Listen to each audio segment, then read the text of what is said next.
episode 535 of 360 Wrestling Fanatic. I will be talking all about tonight's episode of AEW Dynamite, which is the go-home show before this Saturday night's Full Gear pay-per-view. Has the identity of the devil in AEW been revealed? Matches have been added to the card on Saturday, and at the end of the recap, I will try to get to some news going on in the world of pro wrestling. All that and more right here, right now. 360 Wrestling Fanatic.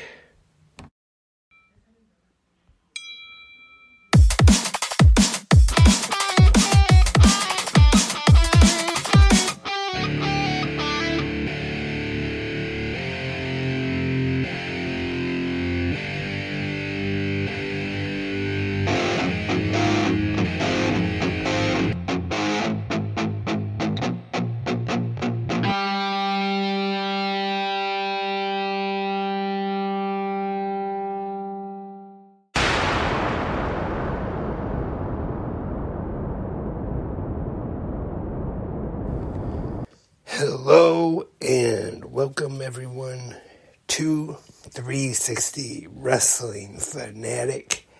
It's Wednesday. You know what that means. Time to talk about AEW Dynamite on this Wednesday night.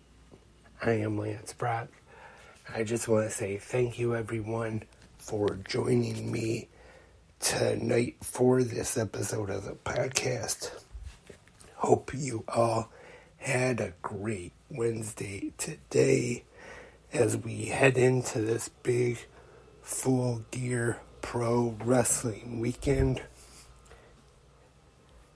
We have a lot in store for the weekend, starting off with this Friday where we have not one, not two, but 3.5 hours of AEW.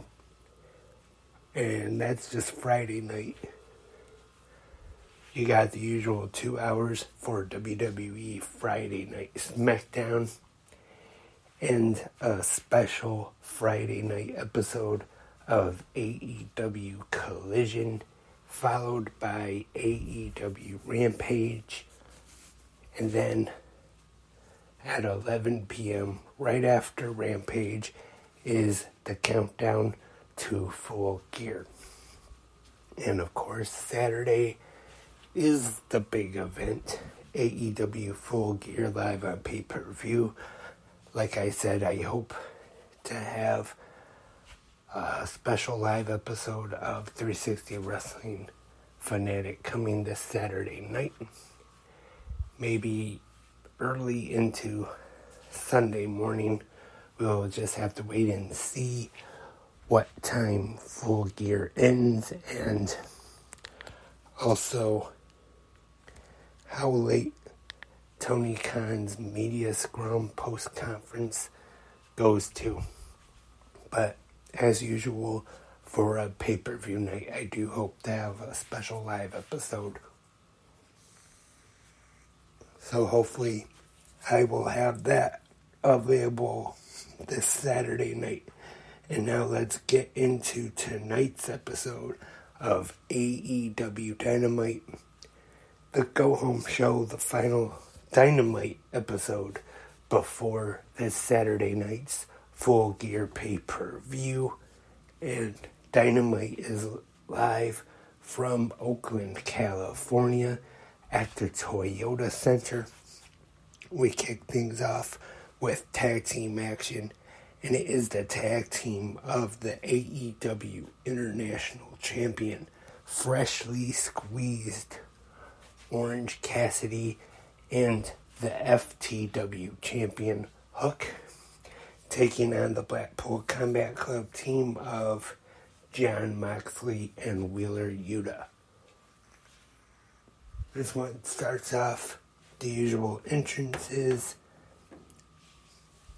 Hook and Orange Cassidy make their way through the crowd, representing the BCC.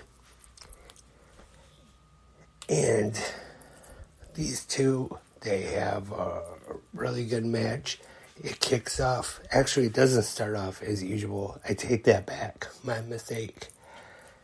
Because during the Blackpool Combat Club's entrance, as Jon Moxley and Wheeler Yuta are coming through the crowd, Orange Cassidy and Hook meet them in the crowd and jump them to start off Dynamite this week, brawling through the crowd.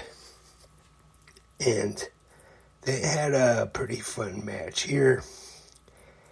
Moxley pinning Hook to get the win in this tag team match, which of course Jon Moxley was actually the one who ended the first, now actually kind of famous title reign as the first AEW International Champion of Orange Cassidy. So I think this will be a really good match on Saturday. Moxley and Yuta taking on OC and Hook. I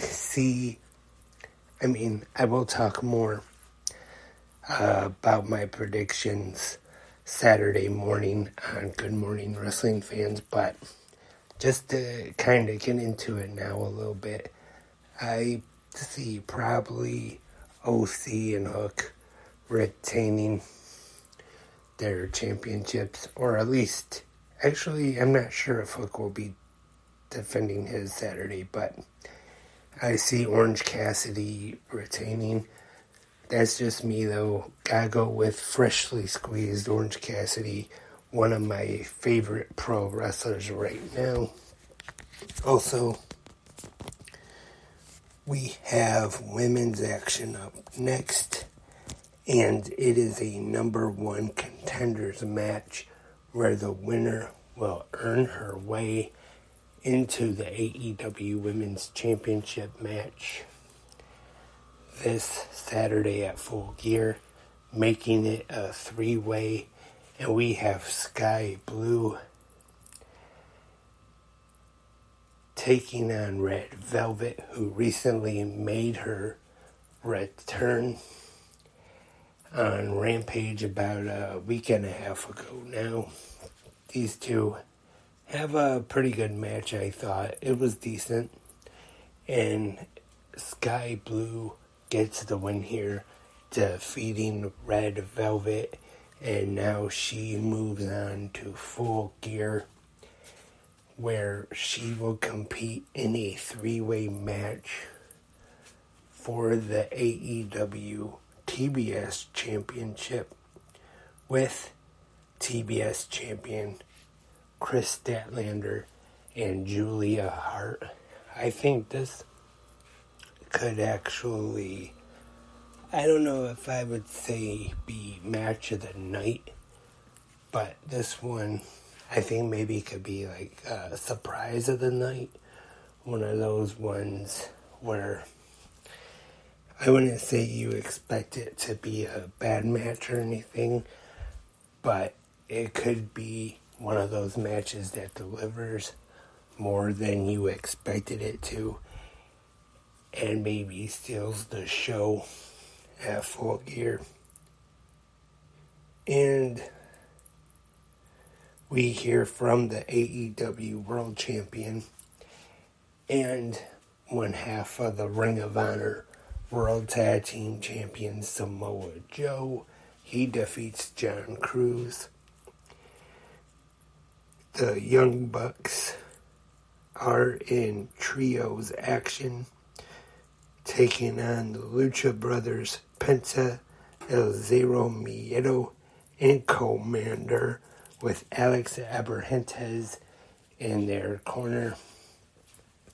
The Young Bucks, Nick Jackson and Matt Jackson, in their home state of California tonight, just like they will be on Saturday at Full Gear. They're wearing their gear is, I'm guessing, the California flag, I believe. And another fun match here tonight between the Young Bucks and the Lucha Brothers. The Young Bucks get the win with Nick Jackson at one point even hitting the Judas effect for the win to gain some momentum heading in to the Full Gear pay-per-view on this Saturday. So once again, good match. I'll actually give this one probably 3 out of 5 ring bells. And our main event segment, I guess you could call it, on tonight's episode, we have I apologize, I can't think of the name of it, but I do know now that it is a video game, and I'll just call it the Dragon Street Fight.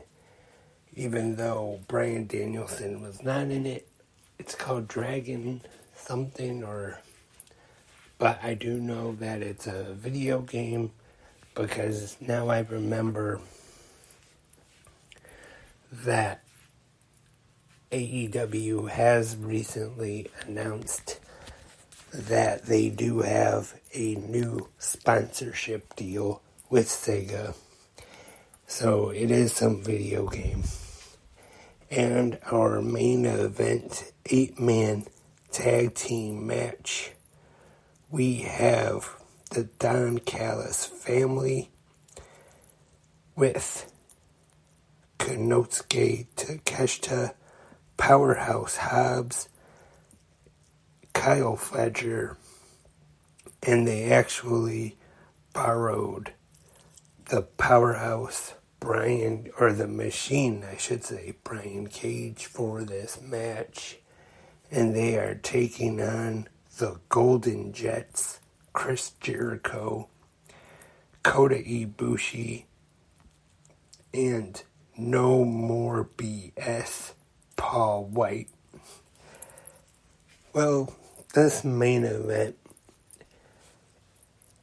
don't get me wrong, it was a fun match. They had a lot of props at ringside. I think it was either one of the things they had set up was either a Chinese menu or a Japanese menu from a restaurant, and a lot of other different weapons and things, and not really too surprised by this, but Paul White was almost immediately taken out of this right away as they make their entrances. He goes right after Brian Cage on the stage and chokeslams him through a table. And like I said, I even talked about it this morning on Good Morning Wrestling Fans, I thought since this was more of a street fight style kind of match, that I really didn't expect him to be a part of the match too much. And of course they brawled all over the Toyota Center, and a lot of brawling, and then eventually the Golden Jets, Jericho, Omega, defeat the Don Callis family. And I thought it was, like I said, it was a fun match. Kind of a little silly, but I didn't think it was really that bad though. But just kind of an average main event as far as Dynamite standards go. I definitely want to say that this was the best Dynamite main event I have seen. But with that being said, I wouldn't say this was a bad episode of Dynamite, not at all. I thought they did a pretty good job building Full Gear on the Go Home show for this Saturday. Wait, I'm getting a little ahead of myself here. Before I talk about the end of the show, the end of Dynamite, I apologize for getting ahead of myself there. We heard from the AEW World Champion and one half of the Ring of Honor World Tag Team Champions, MJF, Maxwell Jacob Friedman. And this one, he pretty much apologizes to Adam Cole and the Acclaimed and Billy Gunn for what has happened to him. And he pretty much takes all the blame for the attacks of the devil. And then after Jay White comes out, who is still in possession of the AEW World Championship, he says he has 2 words for MJF, and those 2 words are "get 'em." And then we see the rest of Bullet Club Gold, Juice Robinson and the Guns, enter the ring and they attack MJF. They leave him laying as Dynamite goes off the air. I apologize. Every time it seems like my voice and my nose and everything starts to get better, it comes up, sneaks up on me again. But don't worry, don't really have a whole lot of time left, so we'll definitely try to finish this episode of 360 Wrestling Fanatic. But before I wrap up,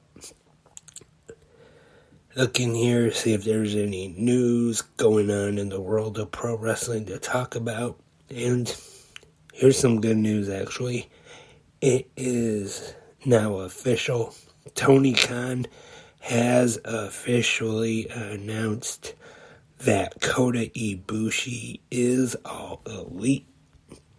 I have seen a couple things that online have, once again, I know what you're thinking probably, that almost every AEW pay-per-view or maybe big episode of Dynamite, Tony Khan teases the announcement, and I did see something about him talking about maybe signing the best or one of the best pro wrestlers in the world. And I'd say, as far as Kota Ibushi goes, I definitely say you can't argue with that, with calling him one of the best wrestlers in the world today. So that is some good news for All Elite Wrestling. And also just a little correction. Earlier, the 8-man tag main event was like a dragon. Gaiden, the man who erased his name, Street Fight. So I'm guessing this Like a Dragon Gaiden is the video game. I have talked about on the podcast before, I am definitely not a gamer. So if this is a new video game. I have definitely not heard of it at all. I don't know if it is or not, but actually even this morning on GMWF, I was thinking it was maybe even a movie or a TV show. I had no idea what it was. And that looks like, just one quick thing here real quick. WWE and Panini have reached an agreement over their trading card lawsuit has been dismissed. It is reported by Brandon Thurston of WrestleNomics that the case has been settled without prejudice, meaning it could be revisited, but that's probably the end of it. And it says no word on the settlement terms. So that's pretty good news if you're like me and you do collect WWE or any pro wrestling trading cards for that matter, which actually, I admit, I know I'm old, but if I do see a pack of the newer trading cards they come out with that look pretty good, I do get a pack. For example, last week at Walgreens, I was walking by and they actually had it in the section of magazines, and this was actually kind of like in one of those bags that some magazines come in sometime, and actually had, I want to say, 4 packs of NXT 2.0 trading cards in there for, I want to say, $12.99, so not really too bad. And also in the bag there is an oversized card, and the oversized card in the bag was Braun Breaker. Now that I think about it, I probably should have done kind of like an opening, like trading card opening video, like I actually have done in the past on the 360 Wrestling Podcast YouTube channels with some, I've actually done it with some AEW trading cards in the past, so I probably should have done that with this.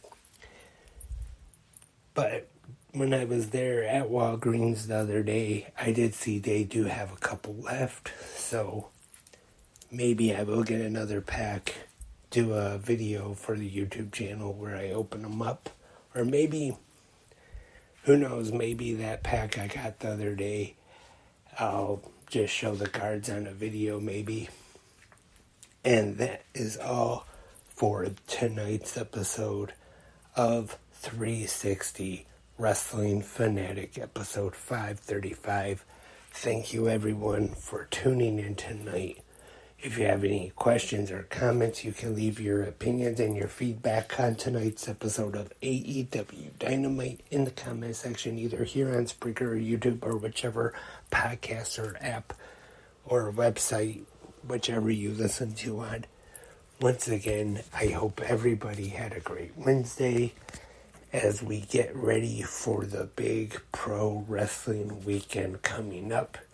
AEW Full Gear Weekend. Hope everyone enjoys it. We'll be back tomorrow morning for the Thursday episode of Good Morning Wrestling Fans. But until tomorrow morning, I am Lance, and I am a wrestling fanatic.